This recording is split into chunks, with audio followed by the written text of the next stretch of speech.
There has been no event in the history of America like the assassination of John F. Kennedy.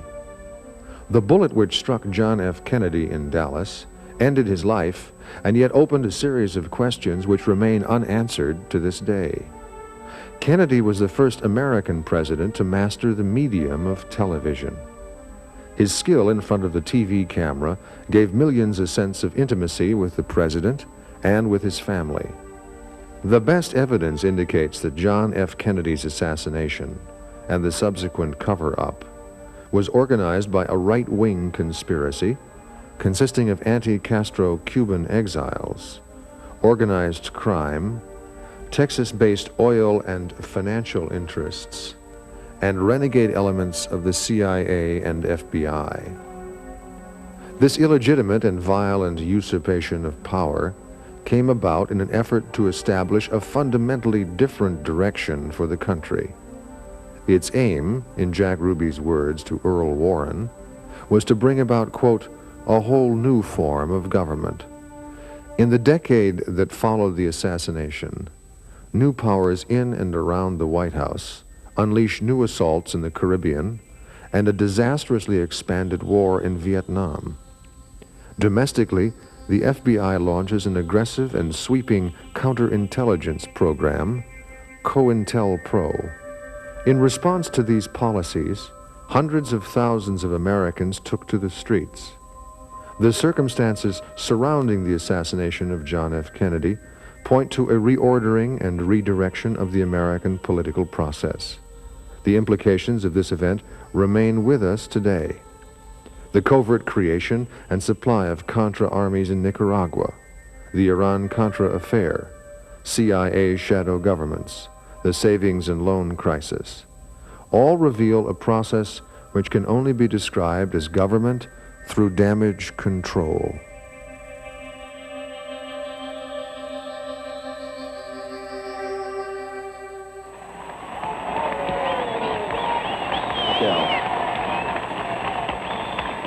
Let me say first that I accept the nomination of the Democratic Party.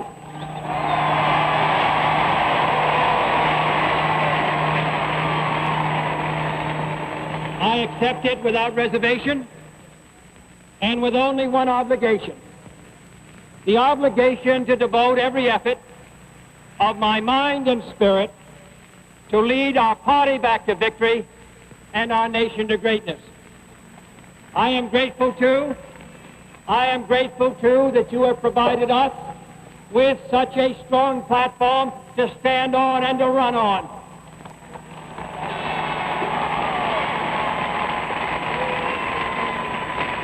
Pledges which are made so eloquently are made to be kept.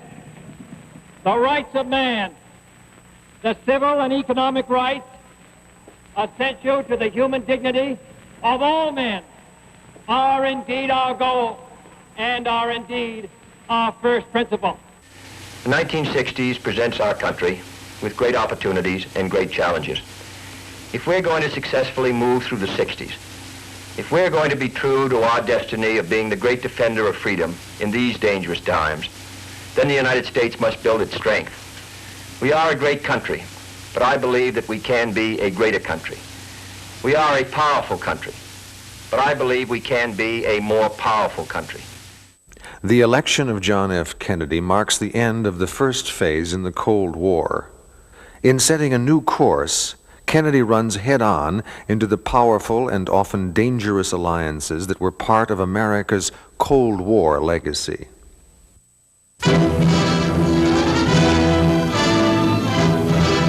Castro marks the second anniversary of his revolution with the biggest military parade ever staged in Cuba, featuring tanks and other heavy weapons from Russia and Red Czechoslovakia. Shortly afterwards, Castro demanded the United States Embassy drastically reduce its staff to 11 persons. It was the last straw in his long campaign of provocation and harassment. President Eisenhower broke off diplomatic relations with a message read by Press Secretary Hagerty.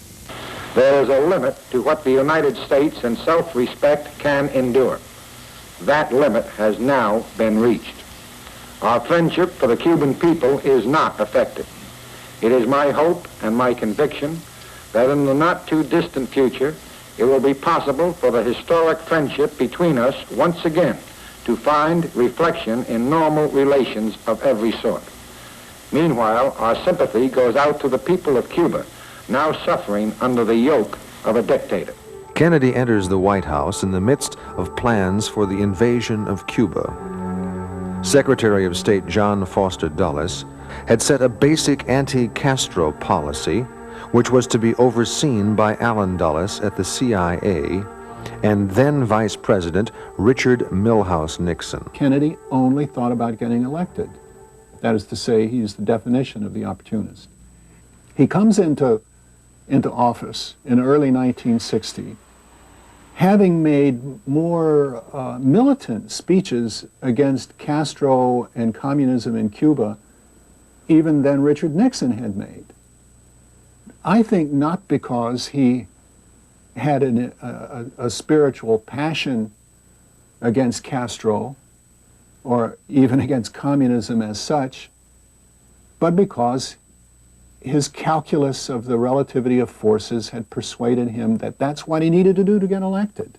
These were pigeons that would come home to roost, and they started coming home to roost right away when the first thing that he and his brother Robert, the Attorney General, found out, to their surprise certainly, and very likely to their dismay, that the very program that they had implicitly been calling for vis-a-vis Castro in Cuba was in fact afoot. That is to say that there was all along a secret program, not secret from Nixon, of course, designed to land on Cuba's beaches an invasion force of anti-Castro Cubans with the backing of the U.S. Navy and Air Force. Kennedy represents the fundamental liberal dilemma over the revolutionary national liberation movements worldwide. He shares the hardline Cold War mentality that projected American power everywhere, while displaying the pragmatic understanding that revolution is fueled by poverty and suffering. Today, our concern must be with that future. For the world is changing, the old era is ending, the old ways will not do. Abroad, the balance of power is shifting. New and more terrible weapons are coming into use. 1/3 of the world may be free, but 1/3 is the victim of a cruel repression, and the other third is rocked by poverty and hunger and disease. Communist influence has penetrated into Asia. It stands in the Middle East and now festers some 90 miles off the coast of Florida. Cuba is the key to U.S. strategic control of the Caribbean. The U.S. has a long history of intervention in Cuban affairs dating back to the 19th century. Astoundingly, in the immediate post-war period, organized crime, although under attack in the continental United States, becomes an agent of American policy and interest in Cuba. All of this is accomplished through intensive investment in the Cuban economy and through a system of bribery overseen by the dictatorship of Fulgencio Batista. Havana, in the post-war period, becomes the sin capital of the Caribbean through the sponsorship of American business interests linked to organized crime.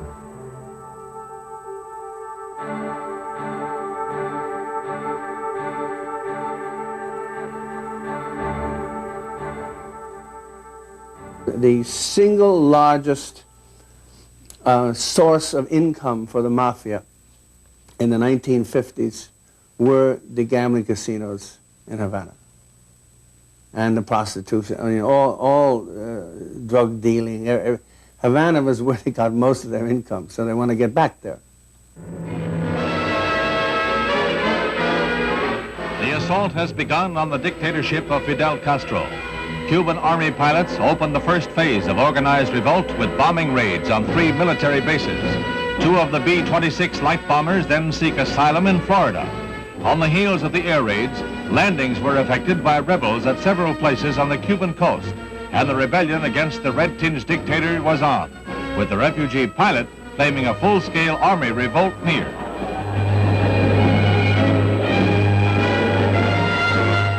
In Havana, Acting Foreign Minister Olivares shows diplomats rockets fired from the Cuban raiders, which he claims have U.S. marking.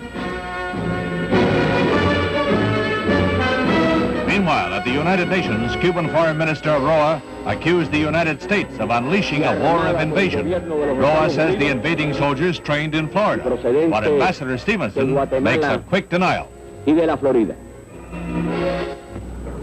These charges are totally false, and I deny them categorically.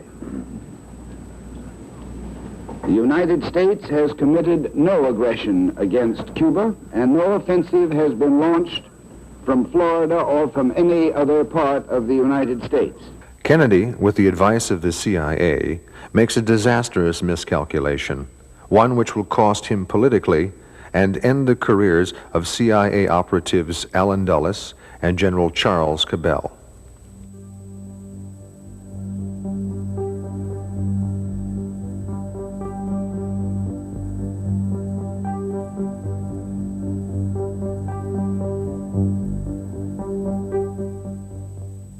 Allen Dulles had been the director of the Central Intelligence Agency at the time of the Bay of Pigs.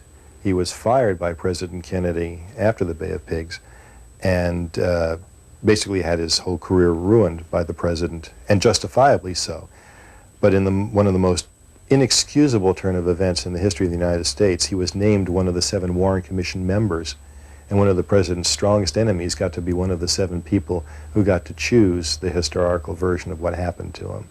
I think that's absolutely unforgivable.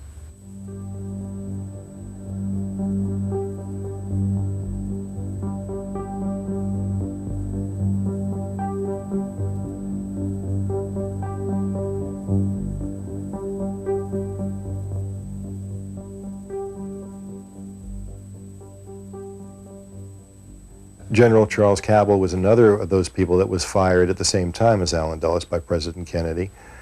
He hated President Kennedy, felt he was a traitor, and never forgave him. It should be mentioned that his brother, Earl Cabell, was the mayor of Dallas at the time of the assassination and was involved in the planning of the motorcade route. Kennedy, leery of the project from its inception, is convinced that he has been betrayed by the CIA.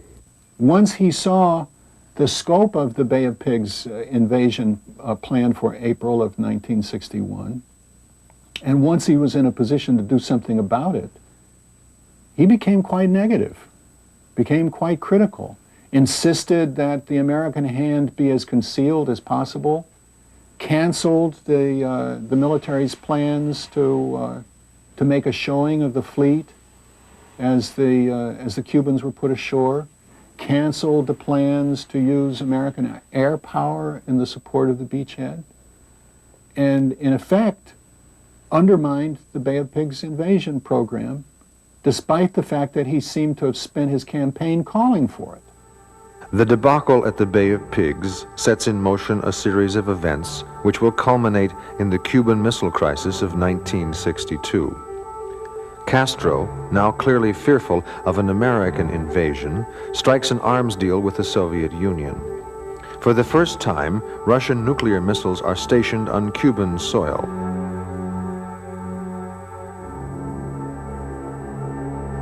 Kennedy's ultimatum to the Soviets brings the world to the brink of nuclear war. In return for Soviet withdrawal, Kennedy pledges that the U.S. will never invade Cuba. Having guaranteed Cuban sovereignty, Kennedy again alienates the right wing and the internal forces which represent them within the U.S. government. William Harvey was a very rough CIA officer, made it up quite high, Cuba desk officer. Rough guy carrying pearl-handled pistols, colorful guy who was proud of his criminal ties and his criminal associations from childhood. From the Cuba desk, he created, under orders, the ZR rifle, the CIA's formal, to my knowledge, the only formal assassination unit that operated in the United States, at least. And to give you a measure of how far he went in his criminal mind, his criminal activities, during the Cuban Missile Crisis, when Kennedy was bluffing nuclear war and sweating blood, if it ignited and we went to war, Washington would have been vaporized. he was worrying at that level. William Harvey was jamming teams into Cuba to provoke Fidel, and the key in the provocation, Daniel Ellsberg got this when he went to Russia in a conference discussing the missile crisis. What had the Russians so scrambling so quickly to resolve it, we had told them that if we were blinded, if the U-2s were shot down, that we would call that an act of war and respond. And Fidel controlled the missiles on the ground in Cuba that could shoot down the U-2s. So the Russians were desperate to get this thing over with without conferring with Fidel very quickly. And William Harvey was jamming teams into Cuba to provoke Fidel so he would do something that would guarantee we would go to war with him. So we've come here today to dramatize a shameful condition. In a sense, we've come to our nation's capital to cash a check. When the architects of our republic wrote the magnificent words of the Constitution and the Declaration of Independence, they were signing a promissory note to which every American was to fall heir. This note was a promise that all men, yes, black men as well as white men, would be guaranteed the unalienable rights of life, liberty, and the pursuit of happiness. Under pressure from the civil rights movement, Kennedy is forced to publicly proclaim his solidarity with Martin Luther King. He also proposes cutting the oil depletion allowance by 27%. Privately, Kennedy begins to question America's involvement in Vietnam. Confidentially, he also confides his plans to reorganize and neuter the CIA. In addition, Kennedy signs a nuclear test ban treaty with the Soviet Union. We are anxious to live in harmony with the Russian people. That we seek no conquest, no satellites, no riches.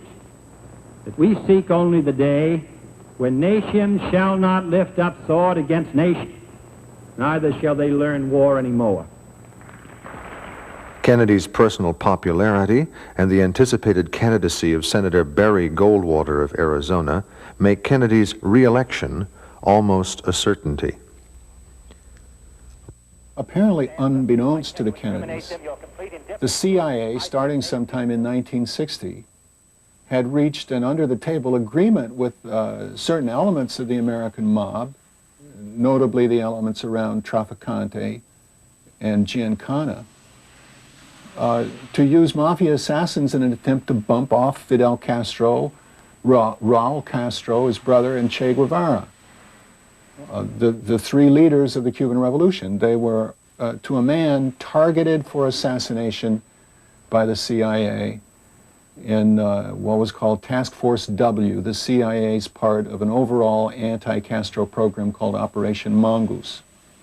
And within Task Force W, which was run by a CIA punk, as I would call him, William Harvey, there was a subordinate deal to use mafia hitmen against Castro.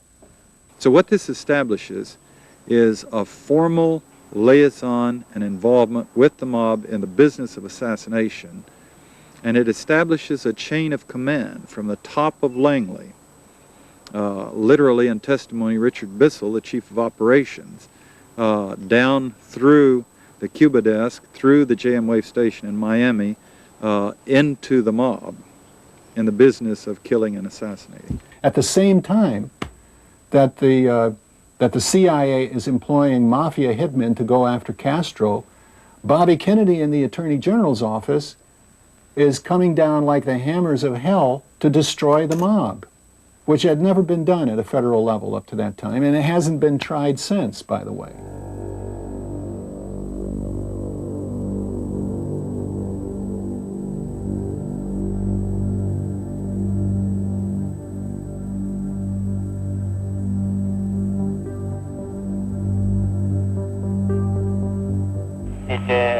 While leaving the hearings, after these people had testified regarding this matter, did you say that SOB, I'll break his back?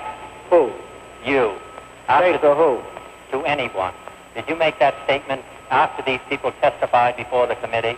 I never talked to either one of them after testifying. Now, I'm not talking about to them. Did you make that statement here in the hearing room after the testimony was finished? Not concerning them, far as I know of. Well, who did you make it about? I don't know. I may have been discussing somebody in a figure of speech. Well, who did you make the statement? Whose back were you going to break? I don't even remember it.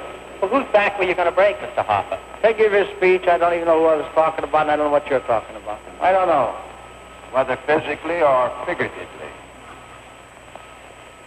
What, sir? Did you make that remark about any member of this committee, any member of its staff, or any witness who may have testified before it or whose testimony is expected? I do not recall making any such a statement. I certainly did not make it about any member of this committee or any staff member or any witness that I can recall. And I know I did not. I'm sure that I don't know about it. Recall back to Monday.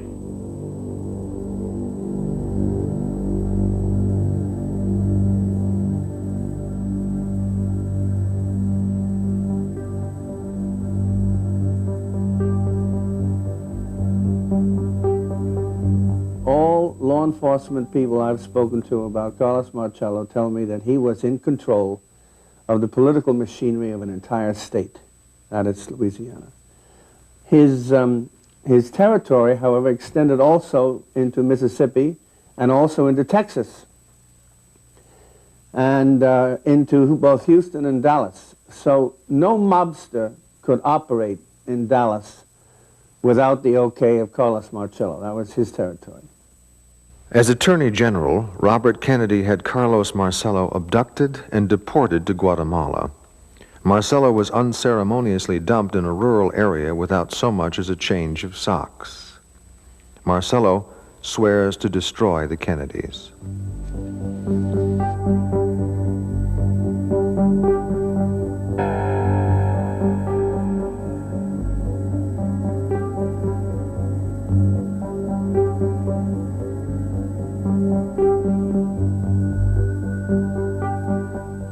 J. Edgar Hoover, using organized crime as a source for agents and provocateurs, had also developed his own relationship with the underworld. He stubbornly refused to admit that organized crime even existed in the United States. And there was abundant evidence that it did exist. Even after the so-called Appalachian Conference in 1957, when mobsters from all over the country assembled in upstate New York, and it was discovered by the local state police. Even then, he wouldn't admit it.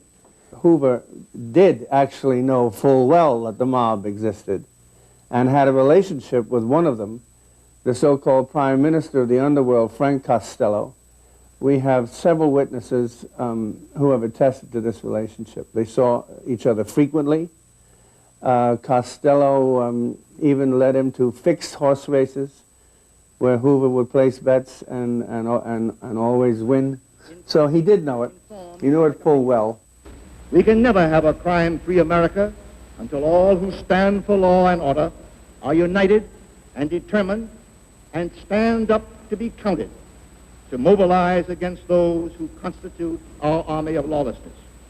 Only a return to the fundamentals upon which the nation was founded, a moral reawakening, a revitalized spirit, and a rededication of service to our fellow men can make this a reality. I thank you, Mr. Chairman. FBI Chief J. Edgar Hoover is aware that he is too powerful a figure for Kennedy to fire. He also knows that on reaching retirement age, Kennedy will have him, Hoover, removed. Privately, Hoover is unhappy that Kennedy plans to force his retirement. Hoover's reactionary politics are more and more in conflict with the tone set by the Kennedy administration.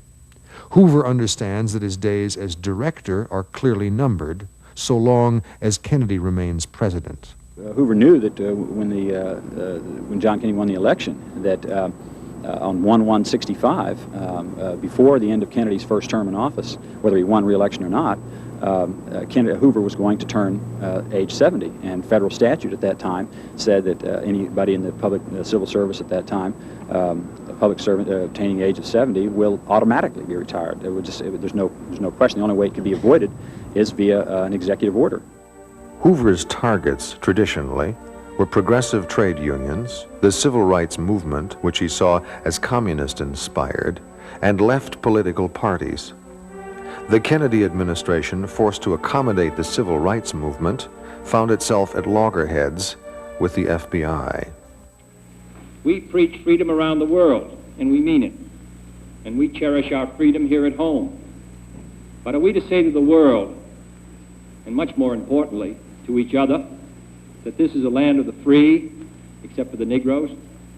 That we have no second-class citizens, except Negroes? That we have no class or caste system, no ghettos, no master race, except with respect to Negroes? Now the time has come for this nation to fulfill its promise. The events in Birmingham and elsewhere have so increased the cries for equality that no city or state or legislative body can prudently choose to ignore them. The fires of frustration and discord are burning in every city, north and south. Where legal remedies are not at hand, redress is sought in the streets, in demonstrations, parades, and protests, which create tensions and threaten violence and threaten lives. We face, therefore, a moral crisis as a country and a people. It cannot be met by repressive police action. It cannot be left to increase demonstrations in the streets. It cannot be quieted by token moves or talk. It is a time to act in the Congress, in your state and local legislative body, and above all, in all of our daily lives. The Kennedy administration, responding to progressive developments throughout the United States, was now on a collision course with the ultra-right. An increasingly hostile ultra-right was now openly calling for Kennedy's assassination. A lot of people miss just how wild those times were in Florida and New Orleans and up into Dallas. And what heated it up so much was running a major CIA war out of the United States, based in Florida, down into Cuba, with all of the passion of the Cuban exiles who had been ousted.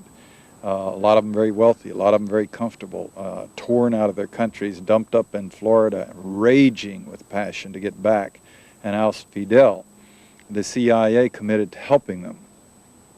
50 different groups working at cross purposes, most of them murderous, willing to go in and bomb and ambush inside Cuba and burn sugarcane crops, and murdering and killing inside the United States. I don't know how serious people were, but I know that where I worked, people were saying the day before he came to town, well, where do you think the shooting will start? What do they mean by this? I can't say at this point.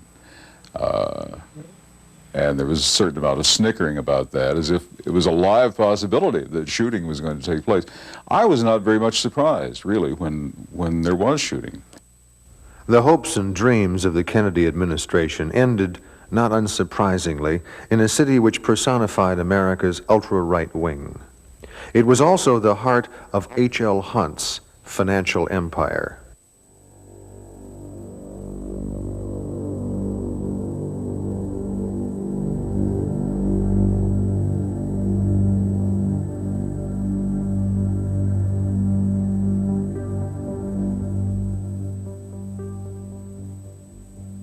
Hunt's equation of oil's interests with patriotism was the linchpin of his political philosophy.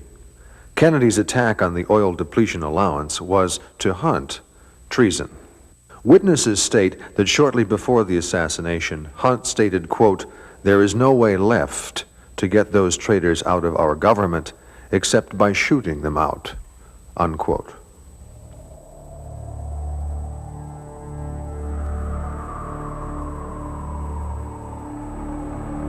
Here is a bulletin from CBS News. In Dallas, Texas, 3 shots were fired at President Kennedy's motorcade in downtown Dallas. The first reports say that President Kennedy has been seriously wounded by this shooting. More details just arrived. These details about the same as previously. President Kennedy shot today just as his motorcade left downtown Dallas. Mrs. Kennedy jumped up and grabbed Mr. Kennedy. She called, "Oh no," the motorcade sped on. United Press says that the wounds for President Kennedy perhaps could be fatal. Repeating, a bulletin from CBS News, President Kennedy has been shot by a would-be assassin in Dallas, Texas. Stay tuned to CBS News for further details. At the airport in Dallas, and throughout the streets of Dallas, the Dallas police had been augmented by some 400 policemen called in on their day off because there were some fears and concerns in Dallas that there might be demonstrations, at least, that could embarrass the president. Because it was only on October the 24th that our ambassador to the United Nations, Adlai Stevenson, was assaulted in Dallas, leaving a dinner meeting there. From Dallas, Texas, the flash, apparently official, President Kennedy died at 1 p.m. Central Standard Time, 2 o'clock Eastern Standard Time, some 38 minutes ago.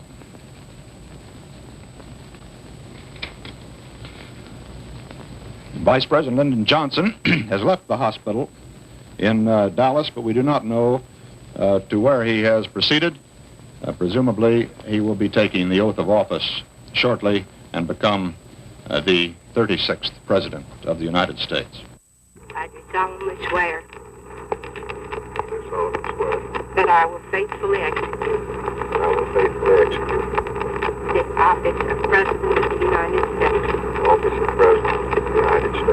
And will to the best of my ability.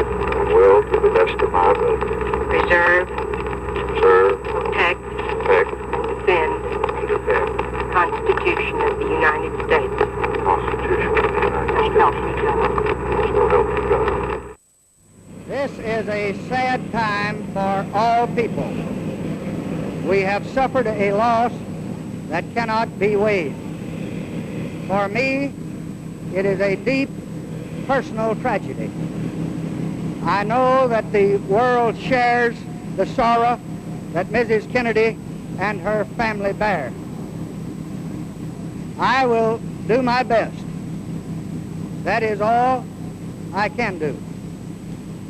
I ask for your help and God.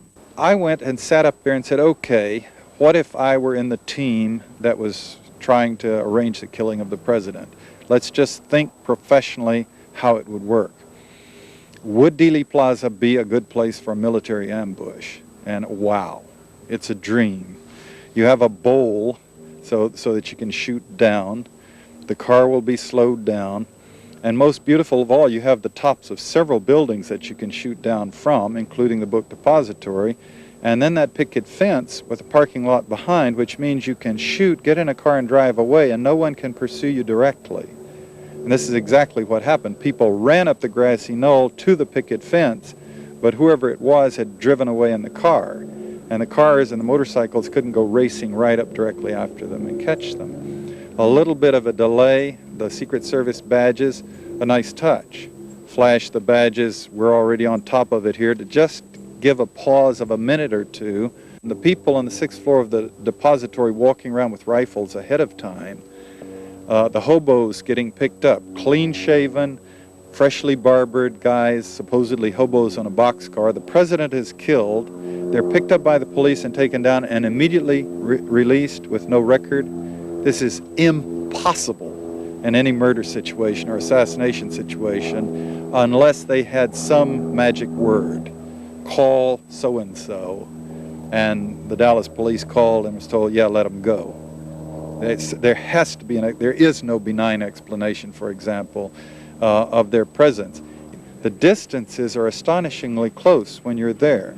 They don't necessarily look it in the pictures, but from the picket fence, for example, to the car, especially for the second shot, this is pistol range for real experts. This is where you can zero in close enough to do shots like the one that hit him right here, no problem. Even non-experts could expect to do that if they had a good rest for the weapon. Then you get into the provocative things like the Cuban with the radio and the umbrella man. Could be a totally benign explanation as the businessman appeared and said, oh yeah, I was there, I took an umbrella and I thought I might jump it up and down just as a gesture against Kennedy. But what's he doing sitting beside this guy who appears to be a Cuban? He could be something else, but he's also clearly got a handheld radio. What is that all about? And then he's talking in the radio during the shooting and right afterwards, and then he's walking away with the radio stuck behind his belt. This fits with the way a paramilitary ambush would be organized. But this is a great deal more than fiction. The secret team, I'm sure, is not what they call themselves, but they do help dictate policy, both internal and external, for the United States.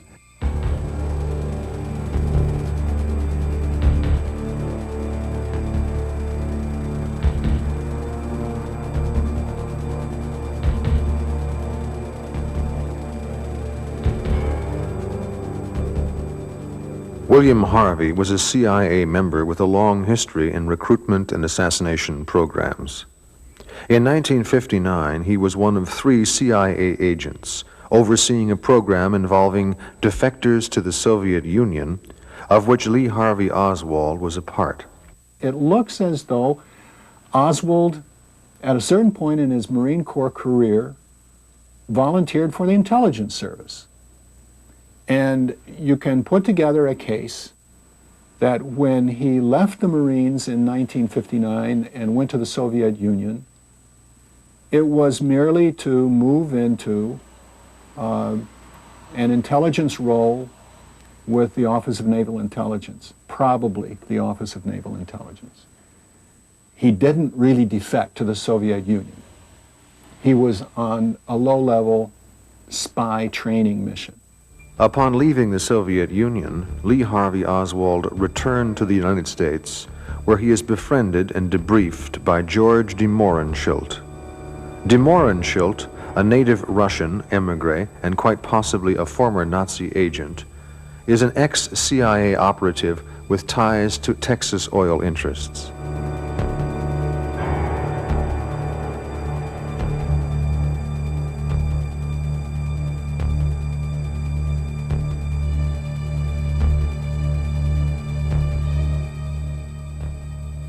I think that the red herring and so forth is rather ridiculous to toss into this conversation. And are you a Marxist? Well, I have studied Marxist philosophy, yes, sir, and also other philosophers. But are you a Marxist? I think you did admit on an earlier radio interview that you consider yourself a Marxist. Oh, I would very definitely say that I am a Marxist. That is correct. But that does not mean, however, that I'm a communist. Oswald seems to be trying to establish a persona for himself as a crazy left-winger. He, on 2 occasions, managed to have his picture taken passing out literature for the Fair Play for Cuba Committee, a pro-Castro organization which actually did exist. It was an authentic organization. However, it didn't have a chapter in New Orleans. Oswald was a one-man chapter. We can say right at the beginning, without taking a further step of analysis or interpretation, that this was not a loner, as the Warren Commission wanted us to think. There, in no way was Lee Oswald a loner, certainly not during the period before the assassination. To put some kind of structure on it, it would seem that he was operating as a low-level U.S. intelligence operative. We know that the FBI had been in contact with Oswald prior to the assassination, and that the FBI, that there were rumors that the Texas State Attorney General's office had uncovered that Oswald had actually worked as an informant for the FBI for approximately 2 years prior to the assassination.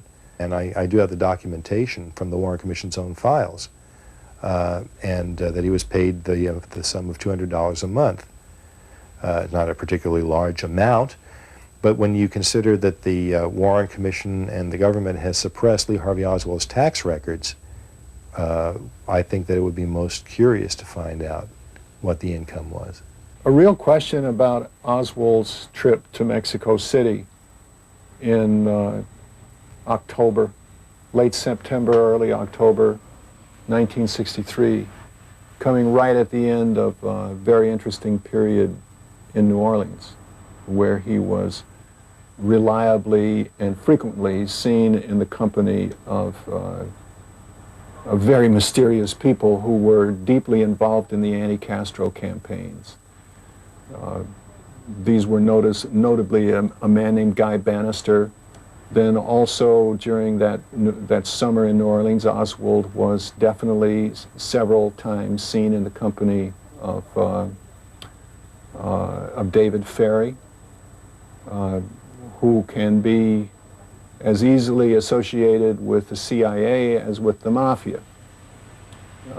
In fact, on November 22nd, 1963, as Kennedy was getting murdered in Dallas, David Ferry was in a courtroom side by side with Carlos Marcello. Oswald knew Ferry as a young man. Ferry commanded Oswald's Civil Air Patrol unit. They were sighted together on many occasions, including a voter registration drive in Clinton, Louisiana. David Ferry had been close to Lee Harvey Oswald all that summer, the summer of '63. He was violently anti-Kennedy. He had sworn to help in the effort to overthrow Castro. He worked at it ceaselessly, was very close with all the Cuban exiles down there in New Orleans, and was known to have publicly denounced and cursed John Kennedy. In 1963, there are a number of attempts to tie Oswald to the Cuban and Soviet embassies in Mexico City. The CIA photographs the man using his name going into the Soviet embassy and the Cuban embassy in Mexico City, and it's not Lee Harvey Oswald. Someone using his name, but not Oswald.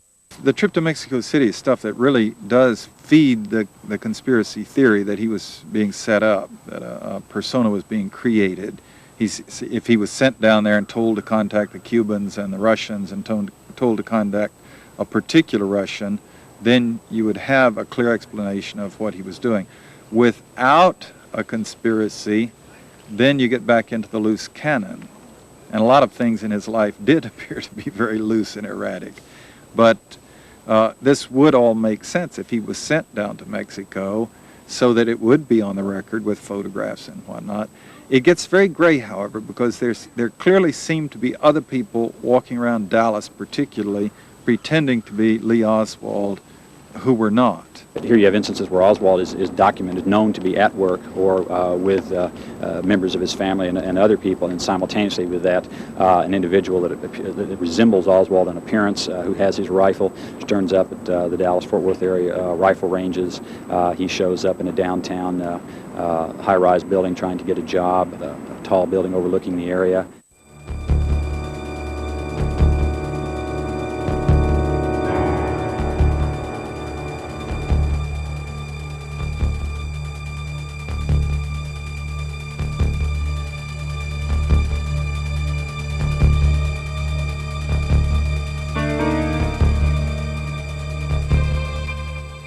And once again, you try to find a benign explanation of that, and you can't really, if the president is killed.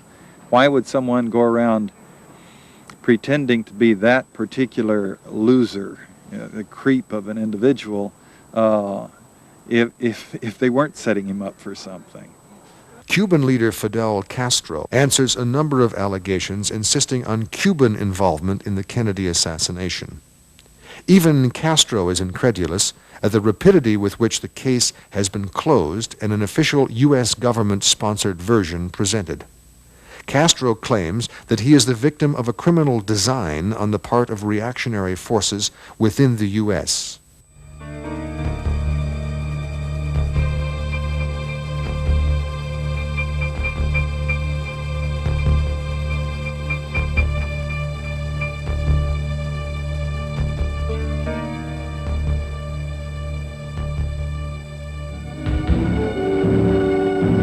In the circumstances surrounding the shooting of Oswald 2 days later, it found the Dallas police and the press sharing responsibility for the breakdown of law enforcement. For although these pictures showing the prisoner being led through the basement of the Dallas Police Headquarters and the shooting of Oswald by Jack Ruby made journalistic history, the confusion surrounding them made that killing possible and ended forever any chance of obtaining any evidence from Lee Harvey Oswald.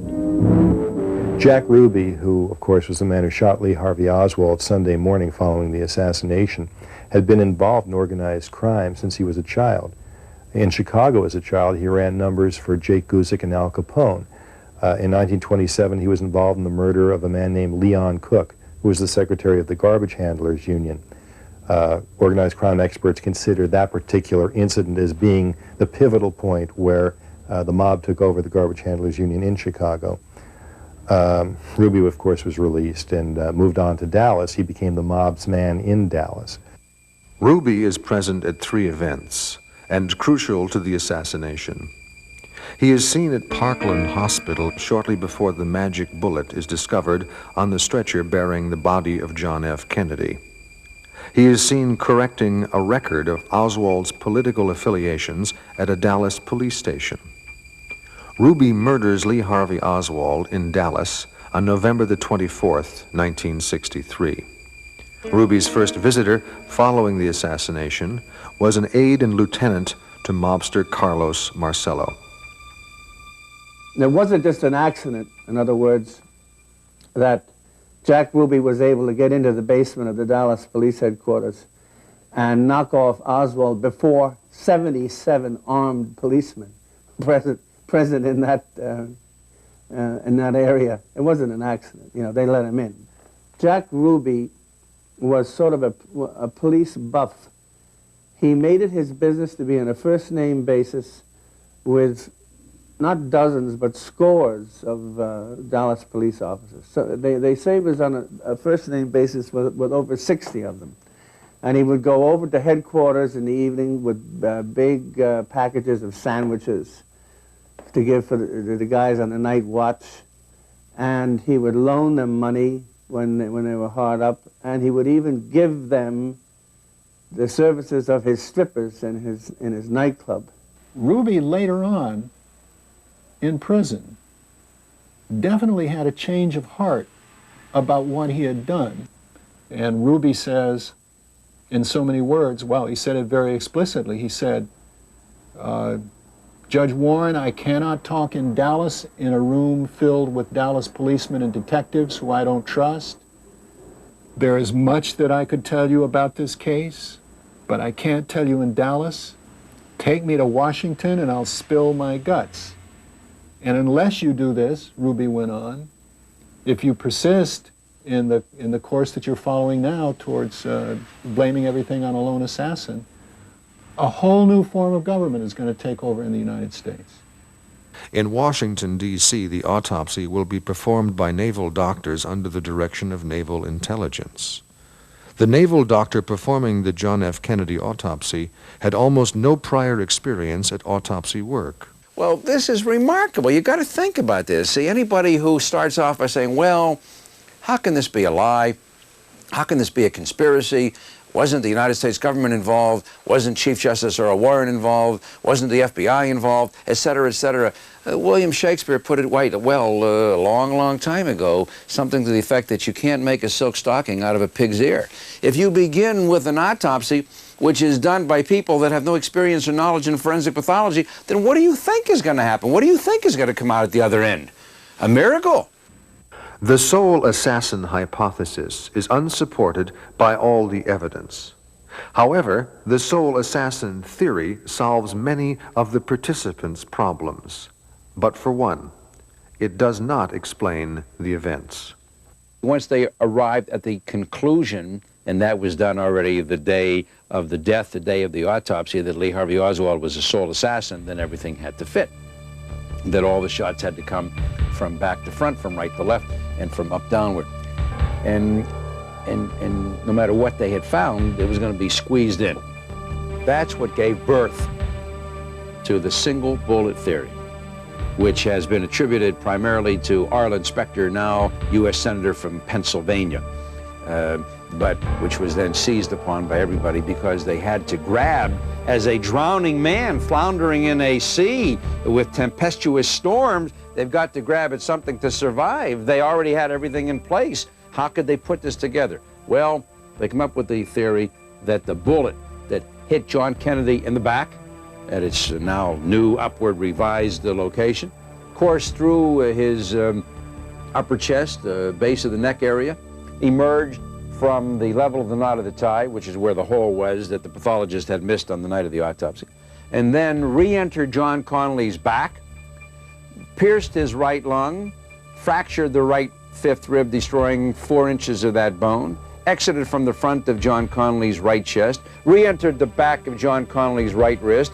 led to a comminuted or shattered fracture of the distal end of the radius, a very dense, heavy bone in a 6'4" guy like John Connolly, severed almost completely the radial nerve, which is the nerve that permits the thumb to hold something in apposition with the fingers, exited from the front of the governor's right wrist, re-entered the governor's left thigh, went down, struck the femur, the large bone from the hip to the knee, bounced back out, came out through the same small hole, a 1/4 of an inch or so in diameter in the skin, and then from his clothing onto a stretcher.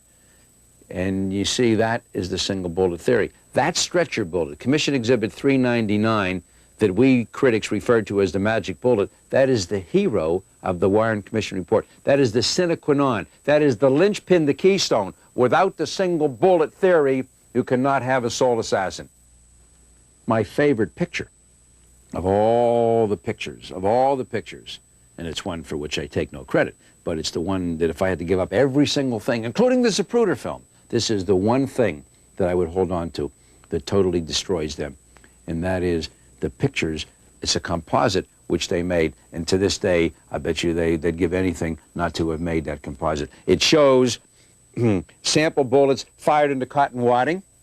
It shows a sample bullet fired through a goat carcass breaking 1 rib, and it shows a sample bullet fired through a human cadaver breaking a radius. They had no bullets that broke both bones, as they claim the single bullet, 399, did.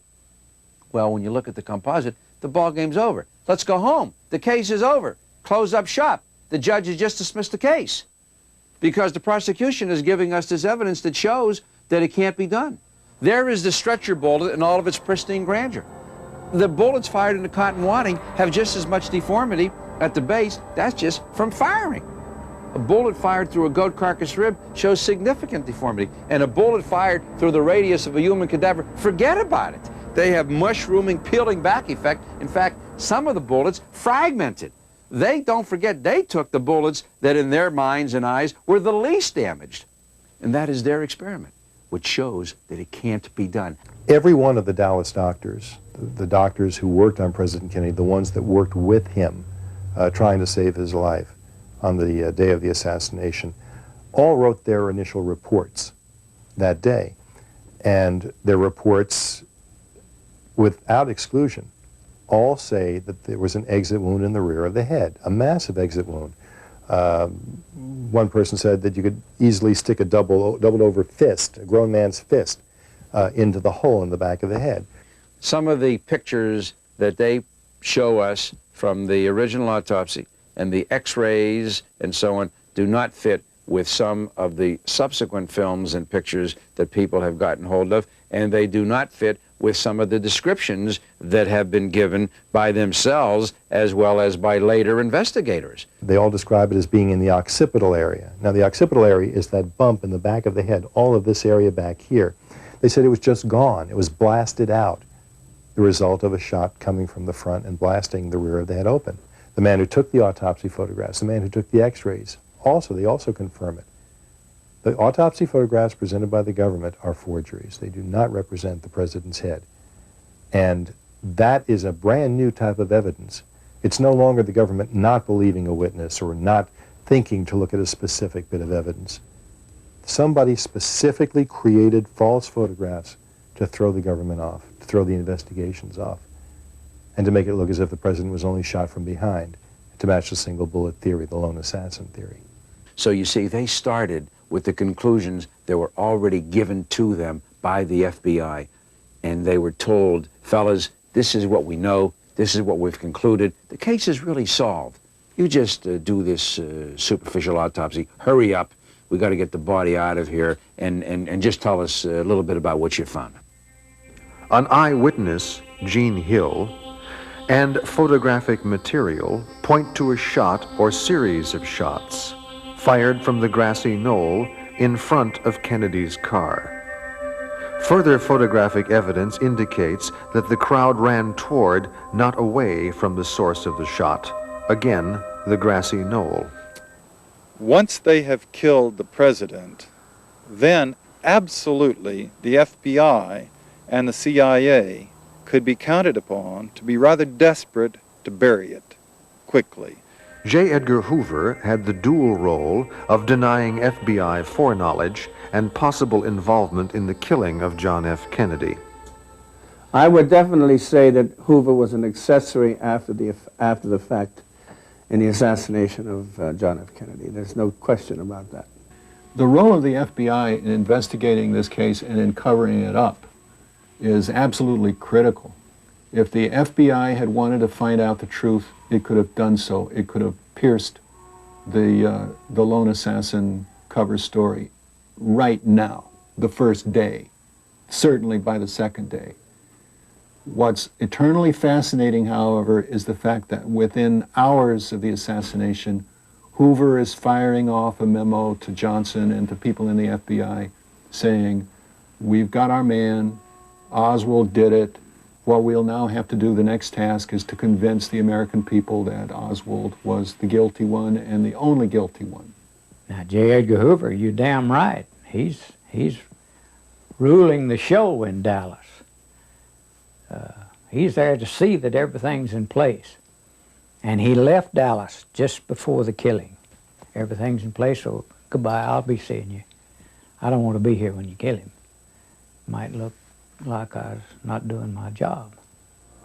Well, he moved very quickly to seize control of the investigation, starting from his call to Robert Kennedy, to his Attorney General, notifying of the president's death very shortly after the assassination. But more importantly, he moves to seize the physical evidence. Kennedy's body is taken out, the rifle, the bullet fragments, things of this nature, Oswald's possessions, some of these things are taken out. Very strong controls are put in place over the Dallas PD, actually threatening them with prosecution if they don't, in his terms, shut up. And so he had, of course, moving very quickly to cement his new relationship with Lyndon Johnson. Obviously, this is Johnson's home state. Johnson is close to Wagner Carr in the political spectrum of things. And so you have a situation developing where he, in any investigation, he seizes control of the physical evidence. He then sees to it that all of the eyewitness statements and things of this nature that are coming forward are funneled in the direction of the FBI. Hoover now intensifies the Dallas FBI office campaign to disassociate the Bureau from Oswald's past and to maintain that Oswald had failed a paraffin test. Both are fabrications. Slowly, a web of disinformation and mystification shroud the Oswald case. The FBI refuses to comment on any aspect of the investigation. They would try to project the image that Oswald was this pro-Marxist, this communist, and he was this demented man. It's almost a circular kind of logic, but simply by the definition of the fact that he was a Marxist, therefore that meant he was insane. That kind of thinking, circular logic, projecting that kind of image, and then also containing the Zapruder film, keeping it to the volatile frames from being published, putting out other disinformation, to trying to misdescribe some of the physical evidence that was coming in. Make it appear as if the Zapruder film actually reinforced the idea that all the shots were coming from behind rather than the volatile frames, which show the head snap backwards and to the left at 100 feet per second, as a result of the shot from the right front. President Johnson, under intense political pressure concerning the inconsistencies surrounding the Kennedy assassination, is forced to form the Warren Commission. The United States of America and the world listens as President Lyndon B. Johnson addresses a joint session of Congress. The occasion is solemn, his tone somber. I am here today to say I need your help. I cannot bear this burden alone. I need the help of all Americans in all America.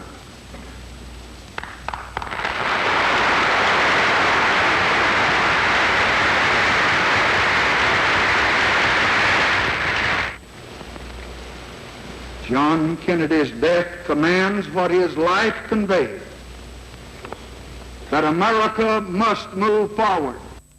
In placing itself behind the soul assassin theory, both President Johnson and the U.S. government quickly become committed to a program of massive disinformation. Johnson protege and assistant Bill Moyers receives a memorandum from Assistant Attorney General Nicholas Katzenbach, urging that the public be convinced of the soul assassin theory. Katzenbach is also concerned that there is speculation about a right-wing conspiracy to get Kennedy. Headed by a former Chief Justice of the U.S. Supreme Court, the Commission's investigative arm will be the FBI. The Warren Commission, set up to investigate the Kennedy assassination, surprisingly, had no investigative staff of its own. This contradiction deepens when it becomes clear that J. Edgar Hoover's FBI remained the sole investigative arm of the Commission. A Cuban exile leader, Jose Alaman, down in Miami, was talking to Santos Traficante Jr., who was another friend of Hoffa's and Carlos Marcello. And Traficante, they're talking about the upcoming election, the 1964 election. And Traficante tells Alaman, you know, Kennedy's not going to make it to the election. And Alaman says, what are you talking about? He says, he's going to be hit. Alaman, incidentally, went straight to the FBI. He was an FBI informant, told him about it. And the FBI did nothing. Here is a major mobster informing somebody that President Kennedy was going to get shot. And the FBI does nothing about it whatsoever.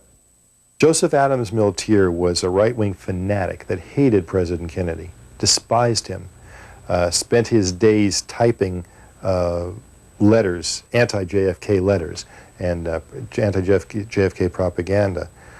13 days before the assassination of President Kennedy, a man by the name of William Somerset, who had been a childhood friend of Miltier, actually audio taped Miltier in Somerset's apartment, and the FBI never acted on the evidence. After the assassination of President Kennedy, Miltier was brought in allegedly for questioning, and they asked him, did you ever make a threat against President Kennedy, or did you have any prior knowledge of any conspiracy prior to the assassination? And he denied it. But they had the tape in their hands. The denial was useless. It was now lie, and they knew it because they had the tape with them. And they just let him go. All they did was tip him off to who the informant was, which was Bill Somerset. Near the same time period, also in September '62, apparently by coincidence, there was a West Coast informant, a man named Edward Becker. He worked with an ex-FBI agent named Julian Blodgett in a private investigative agency on the West Coast in Los Angeles area. Blodgett would do, as an ex-FBI agent, would do contract work through the investigative agency for the Los Angeles FBI. And Becker traveled into the New Orleans area with Julian Blodgett, and on September 11, 1962, he met through an intermediary. He met with Carlos Marcello in the New Orleans area, and there again the subject of the Kennedys came up. Bobby Kennedy, the subject came up, and Bobby Kennedy had been placing tremendous prosecutorial pressure on Carlos Marcello. Had succeeded in temporarily deporting him once in 1961. Was breaking up his gambling operation. But anyway, the subject came up, and Marcello became livid and said that he said, "Don't worry about that that son of a bitch Bobby. He's going to be taken care of." And the way that this was going to be accomplished was the analogy was drawn with that of how to kill a dog. You know, if you want to get rid of a dog or stop the tail from wagging, you don't cut off the tail, you cut off the head. and that's what he was talking about. He said, in effect, we're going to eliminate John Kennedy. And from there, that information was relayed up to what they called SOG, FBI headquarters, where it was delivered to J. Edgar Hoover and in all likelihood Clyde Tolson, and quite possibly the man in charge of the FBI's Organized Crime Division, known as the Special Investigative Division, Courtney Evans. President Johnson and J. Edgar Hoover had been close friends during Johnson's early years in Washington, years during which Johnson had accumulated a significant personal fortune. Johnson had allied himself with powerful business interests in Texas, interests which had profited directly from Johnson's congressional activity. Hoover is said to have had an extensive file on Johnson, but Hoover had worked hard to prevent the Bobby Baker scandal from tainting Johnson. Baker, a Johnson aide and protege, had long been involved in illegal conflict of interest activity and massive influence peddling. The Baker scandal does not reach Johnson, and on March the 8th, 1964, President Lyndon Baines Johnson appoints J. Edgar Hoover, director of the FBI, for life. Hoover had long established a very effective relationship with conservative elements within the press, and so it's such that he could engineer press leaks, and he would put out information supporting this lone nut thesis and the disinformation, and literally pre-leaking the FBI's conclusion, and a formal conclusion. In other words, he carries all this weight in society, and he is going to make an official pronouncement that Oswald is the lone nut, and that's all there is to it, essentially. And then putting together a report to that effect, and then leaking that to the press just before he turns it over to Lyndon Johnson and the Warren Commission, such that they're in the position to where if they disagree with him, if they disagree with the lone nut thesis, then they're disagreeing with J. Edgar Hoover and his power, and he knew that. Two of the commission's members, Allen Dulles and Congressman Gerald Ford, have long-standing connections at the highest levels to both the FBI and the CIA. Ford will report directly to J. Edgar Hoover concerning the Commission's findings and daily operation.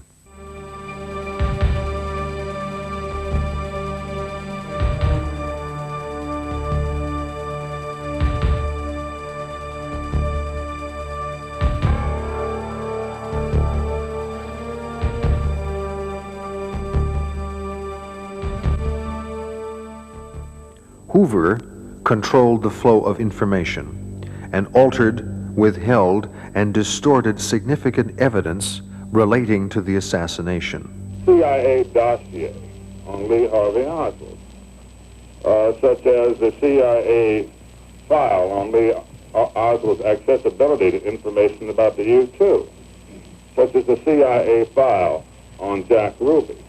At the same time, this government pretends that Oswald had no connection with the U.S. government, and that he was just a lonesome individual who read Marx, the thundering words of Marx in the library, and was seized with an urge to go assassinate a president. At the same time, they say this. They also say, you cannot see our files about Oswald and about the CIA and about Oswald and the U-2 and about the CIA and Jack Ruby because it would affect national security. There is documentable evidence of witness intimidation by the FBI in instances where witness testimony was at variance with Hoover's sole assassin theory.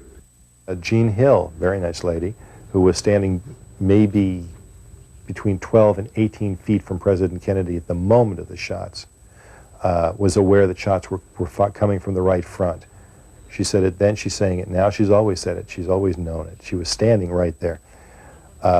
She actually chased a man up the knoll. She was in this massive crowd that chased this man up the knoll, which of course was to the president's right front, not behind from the depository. And she was immediately taken into custody after the assassination. Within minutes, she was taken by the scruff of the neck, pinched in the neck, and dragged to the courthouse, where she was, shall we say, debriefed and threatened and told what she would say.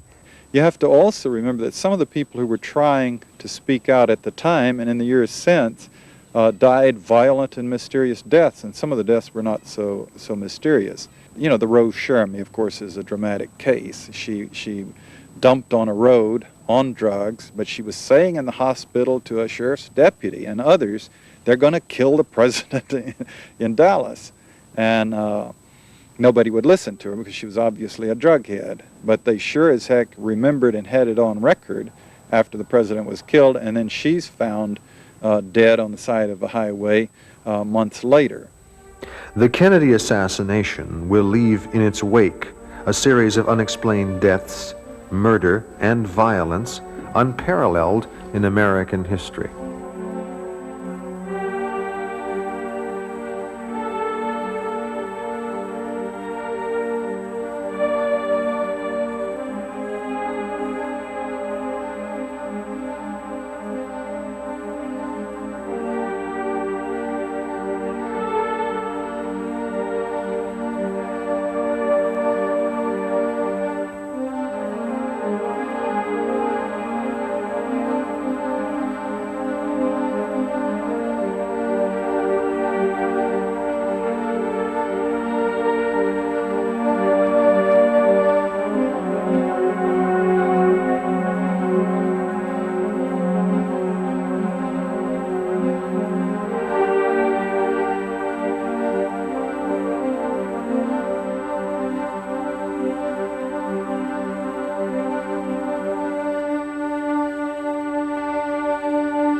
It had become clear in the years following the Kennedy assassination that to attack the single assassin theory was to attack the government and its institutions itself.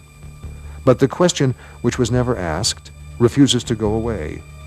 The assassination of John F. Kennedy can be seen as marking the beginning of a radical shift in American governmental policy, or, as Jack Ruby put it, quote, to bring about a whole new form of government, unquote. The elements and forces which figure so prominently in the assassination of John F. Kennedy are still in place. 75% of those with an opinion on the question believe that we don't know the truth about what happened in Dealey Plaza, believe that Kennedy was killed by a conspiracy. Poor little Lee Harvey never did qualify with a rifle in the military. J. Edgar Hoover, in order to perpetuate himself, he betrayed his own organization. He betrayed the American people, and it cost John Kennedy his life. J. Edgar Hoover bears the primary responsibility for the assassination of John F. Kennedy.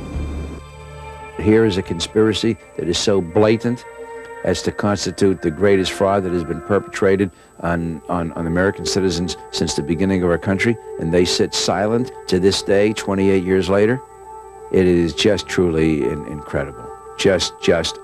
It's unfathomable and unforgivable.